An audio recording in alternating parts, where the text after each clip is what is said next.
Hi friends, welcome to my channel. ఈరోజు recipe వచ్చేసి cabbage శనగపప్పు కర్రీ ఎలా చేయాలో చూసేద్దాం రండి. ముందుగా మన ఛానల్ని సబ్స్క్రైబ్ చేసుకునే వాళ్ళు ప్లీజ్ సబ్స్క్రైబ్ చేసుకోండి. అలాగే ఒక లైక్ ఇవ్వండి, షేర్ చేయండి. క్యాబేజీ నేను ఒకటి తీసుకొని చిన్న చిన్న ముక్కలుగా కట్ చేసుకొని పక్కన పెట్టుకోవాలి. అలాగే 2 పచ్చిమిర్చి, 2 టమాటాలు కూడా కట్ చేసి పక్కన పెట్టుకున్నాను. ఒక ఆనియన్ కూడా అన్నీ కట్ చేసి ముందుగా పక్కన పెట్టుకున్న తర్వాత గ్యాస్ ఆన్ చేసుకొని ఒక కడాయి పెట్టుకొని దానిలోకి సరిపడా ఆయిల్ వేసుకున్నాను.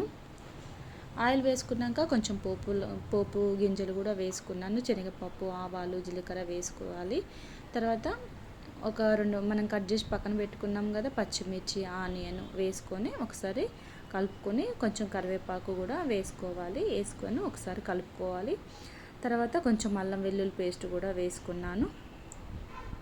వేసుకొని ఒక్కోసారి మొత్తం కూడా కలపాలి. అల్లం వాసన పోయేంత వరకు కూడా ఈ విధంగా కలుపుకోవాలి. దీంట్లోకి కొంచెం పసుపు కూడా వేసుకొని అది కూడా ఒకసారి కలుపుకోవాలి. చూసారుగా, ఈ విధంగా కలుపుకున్న తర్వాత కొంచెం ఆనియన్స్ అనేవి కలర్ చేంజ్ అయ్యేంత వరకు కూడా ఉడికించుకోవాలి. దీంట్లోకి ఒక 2 టమాటాలు కట్ చేసుకొని వేసుకొని ఒకసారి కలుపుకున్న తర్వాత మనం క్యాబేజీ చిన్న చిన్న ముక్కలుగా చేసుకొని పెట్టుకున్నాం కదా, క్యాబేజీ కూడా వేసుకోవాలి. ఇది చూడడానికి చాలా అనిపిస్తుంది, కాకపోతే ఉడికితే మళ్ళీ దగ్గర పడుతుంది. అంతా కూడా నెమ్మదిగా ఈ విధంగా కలుపుకోవాలి. మొత్తం వేసుకున్న తర్వాత చూసారుగా, ఒకసారి ఈ విధంగా కలుపుకొని మూత పెట్టుకొని కొద్దిసేపు మగ్గించుకున్నట్లయితే ఆ క్యాబేజీ అనేది అంతా కూడా దగ్గరికి వస్తుంది. ముందుగా మనకు చాలా అనిపిస్తుంది కానీ ఉడికిన తర్వాత తగ్గుతుంది. మూత పెట్టుకోవాలి. ఈ విధంగా మూత పెట్టుకొని కొద్దిసేపు ఉడికించుకున్న తర్వాత కొంచెం సాల్ట్ వేసుకున్నాను. తొందరగా ఆ ముక్కలు అనేవి మగ్గుతాయి కాబట్టి ఒక స్పూనున్నర వరకు నేను వేసుకున్నాను ఇక్కడ సాల్ట్. వేసుకొని నెమ్మదిగా ఒకసారి కలుపుకోవాలి. కిందికి పైకి మొత్తం కూడా కలిసేటట్టు నెమ్మదిగా కలుపుకొని మూత పెట్టి మరి కొద్దిసేపు ఉడికించుకోవాలి. ఆవిరికి ఆ క్యాబేజీ ముక్కలు మొత్తం కూడా మెత్తబడేదాకా ఉడికించుకోవాలన్నమాట. ఉడకడానికి కాస్త టైం పడుతుంది, కాకపోతే టేస్ట్ అనేది చాలా బాగుంటుంది. కొంచెం మీడియం ఫ్లేమ్లో పెట్టుకుంటూ నెమ్మదిగా ఉడికించుకోవాలి. చూసారుగా, మూత తీసి చూసేసరికి కొంచెం ఉడికింది.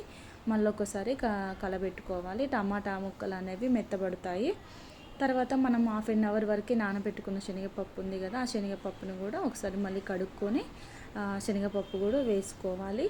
శనగపప్పు అయితే ఖచ్చితంగా నానబెట్టడానికి ట్రై చేయండి, తొందరగా ఉడుకుతుంది. ఎందుకంటే ఇందులోకి మనము క్యాబేజీ ఉడికేంత లోపల మనకు శనగపప్పు కూడా ఉడికిపోతుంది ఈ విధంగా నానబెట్టినట్లయితే. లేకపోతే వాటర్ పోస్తే టేస్ట్ అనేది బాగుండదు. కాబట్టి మనం ముందే నానబెట్టుకోవడానికి ట్రై చేయండి. శనగపప్పు వేసుకొని కలబెట్టుకున్న తర్వాత ఒక 5 మినిట్స్ వరకు ఉడికించుకుంటే మనకు దగ్గర పడుతుంది. తర్వాత టేస్ట్కు తగినంత కారం వేసుకోవాలి. ఇక్కడ నేను ఒక 2 టేబుల్ స్పూన్ వరకు వేసుకొని మరొకసారి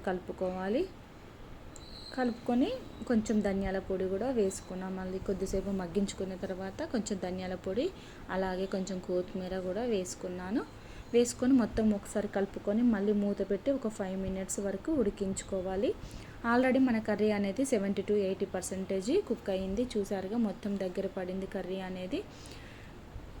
అంతేనండి. శనగపప్పు క్యాబేజీ కర్రీ రెడీ అయినట్లే. ఒక 5 మినిట్స్ తర్వాత గ్యాస్ ఆఫ్ చేసుకుంటే మనకు సింపుల్గా తయారు చేసుకోవచ్చు. చూసారుగా, వేడి వేడి అన్నంలోకి కానీ చపాతీల్లోకి కానీ చాలా బాగుంటుంది. మీరు కూడా ట్రై చేయండి.